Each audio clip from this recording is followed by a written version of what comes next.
In this video, I'll show you how to add an image to the footer in Microsoft Word. But before I do, make sure to subscribe. To get started, we need to double click near the bottom of the page. This is the footer. Bring your cursor down and simply double click.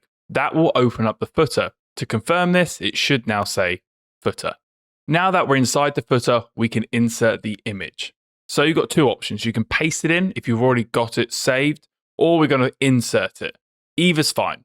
I'm just going to click pictures here, and you can insert it from your computer. If it's not on your computer, click close and click online pictures, and then simply type in what you're looking for.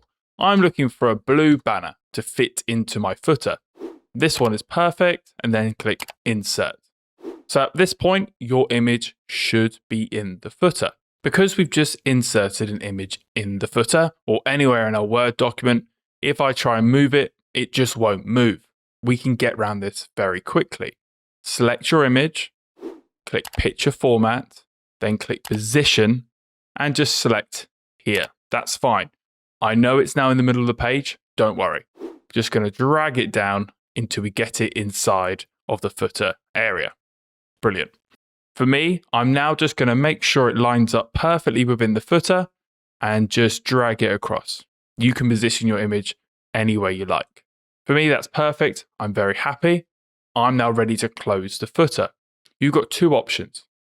Go to header and footer at the top of the ribbon and click close header and footer, or press escape on your keyboard, or simply double click within the main content of your page.